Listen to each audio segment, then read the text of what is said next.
कांग्रेस दल लोक आम मागी जाचिक चलुचु आम कति आज्ञा पैसा ना आम कार्यकर्ता खंडे फिस्टी कर खाए बोली से आम दे पार कांग्रेस उपर किसी प्रभाव पड़ार ना बीजेपी तार ईवीएम उपर भरसा कर इलेक्शन लड़ुची बीजेडी तार मैनेजमेंट उपर भरसा कर इलेक्शन लड़ुची कांग्रेस तार जनता उपर विश्वास कर लोकों उपर भरसा कर इलेक्शन लड़ुची तेणुक जी जहाँ आसार कथा आसतु जी जहाँ मन स्थिर कर भोट देवे ए किसी प्रभाव पड़ार ना।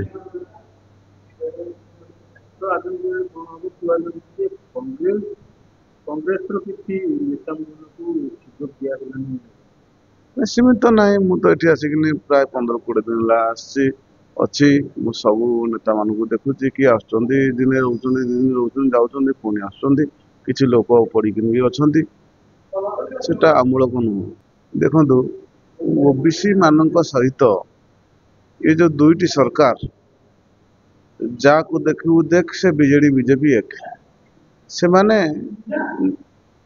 केवल आंकु भोट बैंक भाव यूज कर शिखिंट अधिकार केवे दवा जानी ना केवल दवापी भी चाहू ना जे चाहू था अधिकार तो दूर कथा माने आमको टे गणिया भी से ऑलरेडी राजी नुहति आकाश में उड़ू चढ़ई से गणुंट पानी रे नदी में कौटी बुड़ीकिन अच्छी कुंभीर से गणुंट समुद्र मझे केते डल्फिन अच्छी गणुंट किंतु आम ओबीसी मान गणिले कहते देश में दंगा हो तेणुक कथनी आ करनी फरक अच्छे से माने ओबीसी केवल भोट बैंक भाव यूज करती एवं इलेक्शन पूर्व मिथ्या प्रलोभन देखाती एवं इलेक्शन गला कम सरला से कथा मुझे से डरुंच कि ना से राति स्वप्न देखुं कि से माने सिटी बाज जाऊ से कथा मुझे कहीपरि मुझे बेडरूम को जाऊँ कि कौन मुझे से डरुंच कि ना राति चमकु देवे कौन करते से कथा मुझे देखु घासीराम माझी हूँ माटी मार पुओ नहीं एरिया पुओ नुआपड़ार पुओ ये जय ढोलकिया से बापार तो पुओ नुह पुओ सी आज्ञा गुजरात गोटे कमल लुटाटी आणिक आसते हजार हजार कोटी टंकार संपत्ति आउ विजु जनता दल जहाँ को कैंडिडेट करी से भी अलग जिलार कैंडिडेट एठिकार नुह तेणु हाँ बरगढ़ कैंडिडेट एटी कौन विजु जनता दल को कई जड़े कैंडिडेट मिलने कहीं जदि भी कैंडिडेट मिले ना से पब्लिक कति जाते देखो आमर कैंडिडेट तो जी थिला बापा तो मरीगला पुओ से पलैगला तेणुक आम मार्केट ओपन करदे आम ये इलेक्शन लड़बूनी आपण मन जनता आम श्रेष्ठ विचारक जदि सी आम सांगे धोखा कर दंड दिंतु बिना विजु जनता दल में ढोलकिया परिवार किसी औकात थिला कि ये तो पूर्वतन मंत्री घासीराम माझी थे ढोलकियार उदय ढोलकिया बसंत पंडा ये जो दुटी परिवार मिसिकिन टोटाल नुआपड़ा जो जिलाटा को भी कहले अत्युक्ति हम ना टोटाल चलू कर आज गाँ गाँव बुलूची देखुची माने लोकंर खपर घर पवन टिके हेले जदि 100-150 किलोमीटर बेगर पवन हुए सब उड़ी पड़ेब हा हताश होगी से रही माने शिक्षार घोर अभाव ग्रामांचल लोक बहुत स्कूल बंद हो जाऊँगी पिला पाठ पढ़ियार वंचित रखा जाए जो आपड़ कहले समस्त नजर अच्छी आदिवासी भोट उपर मु देखुची मदर बन्या हो जहाँ को देखला बेलू ये जो लोक मैंने अच्छा विभिन्न राजनैतिक पार्टी नेता माने मद दे आगे कबलित कर रखी निशा निशा द्वारा कबलित कर रखी से हिताहित ज्ञान रु बाद पड़ुं जुआड़ को गले आप देखिए माने समाज किमिति माने चलो मुझे कथा भी अनुमान करें आप भोट नेबे बोली कौन पूरा समग्र समाज को आप निशाशक्त करदे एठिकार लोक मैंने बहुत सरल विश्वासी माने सरल लोक एमान को पूरा भकुआ बन चलते निशा द्वारा पूरा कबलित कर रखी अरे इलेक्शन इलेक्शन बाटे जीव से थे अभ्यास पड़गल तो जिंदगी बर्बाद हो नजर ना क्या काली विजु जनता दलर सभापति तथा पूर्वतन मुख्यमंत्री आसी ଷ୍ଟେଜରେ ତାଙ୍କ ପ୍ରାର୍ଥୀର ଫଟୋଟା ବି ଲାଗିନାହିଁ। ଏବଂ ଆପଣଙ୍କ ମାନଙ୍କ ମଧ୍ୟରୁ ଜଣେ ପତ୍ରକାର ସକାଳେ ମୋତେ କହୁଥିଲେ, ସେ ଅରୁଣ ସାହୁକୁ କ୍ୱେଶ୍ଚିନ୍ କଲେ, ଆପଣମାନେ କେମିତି ନିର୍ବାଚନ ବୈତରଣୀ ପାର ହେବ ବୋଲି ଭାବୁଛନ୍ତି? ଆପଣଙ୍କ ତ ଷ୍ଟେଜରେ କ୍ୟାଣ୍ଡିଡେଟର ଫଟୋ ନାହିଁ। ନା ଆମେମାନେ ମ୍ୟାନେଜମେଣ୍ଟରେ ବିଶ୍ୱାସ କରୁ, କ୍ୟାଣ୍ଡିଡେଟର କିଛି ଭ୍ୟାଲୁ ନାହିଁ, ମ୍ୟାନେଜମେଣ୍ଟ। ତେଣୁ ଆମେ କଂଗ୍ରେସ ପାର୍ଟି ତ ଏଠି ଜନତା ଜନାର୍ଦ୍ଦନକୁ ବିଶ୍ୱାସ କରୁଛୁ। ବିଜେପି କିଛି ବି କରିପାରିଥାନ୍ତା ଏବଂ ଆପଣ କାହିଁ ଭାବୁଛନ୍ତି ଯେ ସେ ଉଦ୍ୟମ ନ କରିଥିବ ବୋଲି? ମୁଁ ଆଜ୍ଞା ଜଣେ ବ୍ୟକ୍ତି, କେନ୍ଦ୍ରାପଡ଼ା ମୋର ଘର, ମୁଁ ଅଲ ଓଡ଼ିଶା ଓବିସି ଫେଡେରେସନର ରାଜ୍ୟ ସଭାପତି।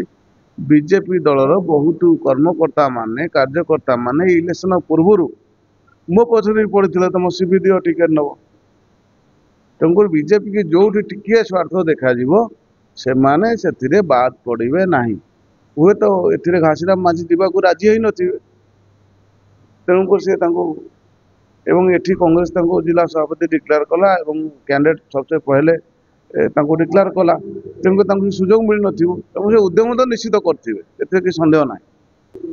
ଦେଖନ୍ତୁ, ଯଦି ନୂଆପଡ଼ାକୁ କିଛି ଟଙ୍କା ଆସିଛି ସେଟା ନୂଆପଡ଼ାବାସୀଙ୍କ ସୌଭାଗ୍ୟ। ପଇସା ତ ତାଙ୍କରି ପ୍ୟାକେଟକୁ ଯାଉଛି ନା, ସେଟା ସୌଭାଗ୍ୟ ତାଙ୍କର।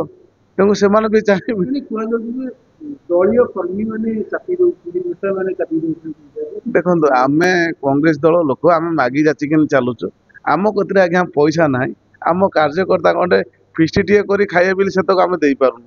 ତେଣୁ ଆମେ ସେ କଥା କେମିତି କହିବୁ? ଯାହା କତିରେ ଅଛି ସେ ଦଉଥିବେ। ତାଙ୍କୁ କର୍ମକର୍ତ୍ତା ଚାପି ଦଉଛନ୍ତି କି ବାଣ୍ଟୁଛନ୍ତି। ଆମେ ତ କଣ ଥରେ ଗୋଟେ ଭିଡିଓ ଭାଇରାଲ ହେଇଥିଲା, ଶାଢ଼ୀ ବଣ୍ଟା ହଉଥିଲା ବୋଲି। ସେ କଥା ସେ ତାଙ୍କ ପାର୍ଟିର କଥା, ସେମାନେ କହିବେ। କିନ୍ତୁ ଆମ କତିରେ ଆଜ୍ଞା ଆମେ ବୁଥ କମିଟି ମେମ୍ବର ମାନଙ୍କୁ ଗଣ୍ଡା ଖାଇବା ପାଇଁ ଦେବା ପାଇଁ ଆମ କତିରେ ବି ସାମର୍ଥ୍ୟ ନାହିଁ। ତେଣୁ ଜନତା ଆମର ଏକମାତ୍ର ସାମର୍ଥ୍ୟ। ନୂଆପଡ଼ାବାସୀ ମାନେ ନୂଆ ସୂର୍ଯ୍ୟ ଉଦୟ କରିବେ ଏଠୁ। ଜନତା ହଉଛନ୍ତି ଶ୍ରେଷ୍ଠ ବିଚାରକ। ଜନତା ନିଶ୍ଚୟ ଜବାବ ଦେବେ। ଜନତା ମାନେ କହୁଛନ୍ତି, ଆମେ ଗାଁ ଗାଁ ବୁଲୁଛୁ, ଆଜ୍ଞା ଦୁଇଟି ପାର୍ଟି 25 ବର୍ଷ ହେଲାଣି ଆମକୁ ଲୁଟିଛନ୍ତି, ଥରେଟିଏ ଆମକୁ ସୁଯୋଗ ମିଳିଛି। ଆପଣମାନେ ବିଲକୁଲ ମନା କରନ୍ତୁନି। ଆମେ ଯେତିକି ପାରୁଛୁ ତାଙ୍କଠୁ ନେଇ ନିଉ। ସେ ଦଉଛନ୍ତି, ଆମର ନେବାର ଅସୁବିଧା କ'ଣ ଅଛି? କିନ୍ତୁ ଆମେ ଆମ ବିବେକ ଅନୁଯାୟୀ ନିଶ୍ଚିତ ନିଷ୍ପତ୍ତି ନେବୁ। ତେଣୁକରି ମୋର ଡର, ଏ ଯୋଉ ମଦ ପାଣି ପିଏଇକି ତାଙ୍କୁ ଯଦି ନିଶାଶକ୍ତ କରି ରଖିଲେ କିଛି ଭୋଟ ତ ନଷ୍ଟ ହେଇଯିବ ନା। ମୁଁ ତ ଧନ୍ୟବାଦ ଦେବି ନୂଆପଡ଼ାବାସୀକି ଯେ ଏଠି ଗୋଟେ ସୁଯୋଗ ମିଳିଲା, ଆମେ ଆସି ପ୍ରଚାର ପ୍ରସାର କରୁଛୁ। ଏଠି ଯଦି ନୂଆପଡ଼ାବାସୀ ଚାହିଁବେ, ଓବିସି ସମାଜ ପାଇଁ ସାରା ଓଡ଼ିଶାର ନୂତନ ସୂର୍ଯ୍ୟୋଦୟ ଏଇ ନୂଆପଡ଼ାରୁ ହିଁ ହେବ।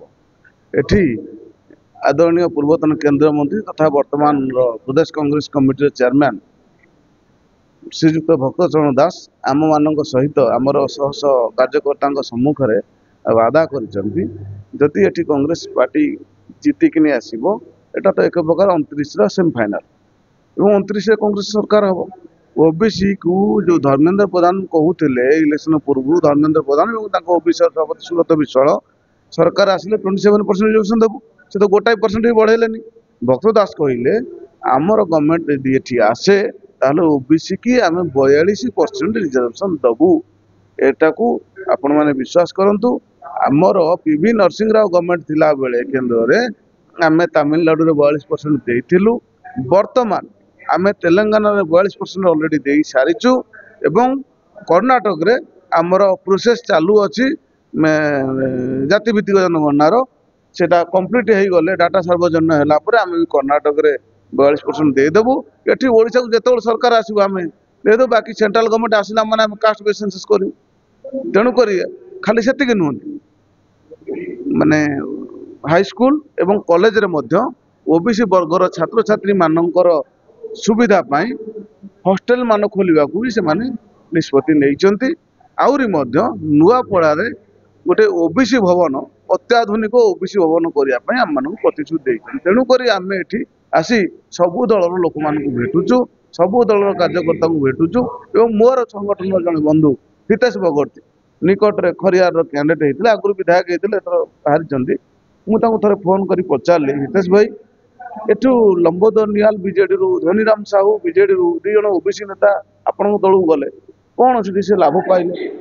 ଆପଣମାନେ ଆମକୁ ଅଧିକାର ତ ଦେବା ଦୂରର କଥା, ଗଣିବା ପାଇଁ ବି ରାଜି ନୁହନ୍ତି। ଅନଳ ଦେଖିନ ପତଙ୍ଗ ଧାମନ୍ତି ଯେନ ଉଦବେଗ। ତେଣୁକରି ଆପଣମାନେ ଆମ ଗଳାକୁ ପୁରା ଚିପିକିନି ଆମକୁ ମାରିବା ପାଇଁ ଆପଣ ରେଡି। ତା ସତ୍ତ୍ୱେ ବି ଆମ ଲୋକମାନେ କ'ଣ ପାଇଁ ଆପଣଙ୍କ କତିକି ଯାଉଛନ୍ତି ମୁଁ ଆଜ୍ଞା ସେ କଥା ଜାଣିପାରୁନି, ଟିକେ ଦୟାକରି କୁହନ୍ତୁ।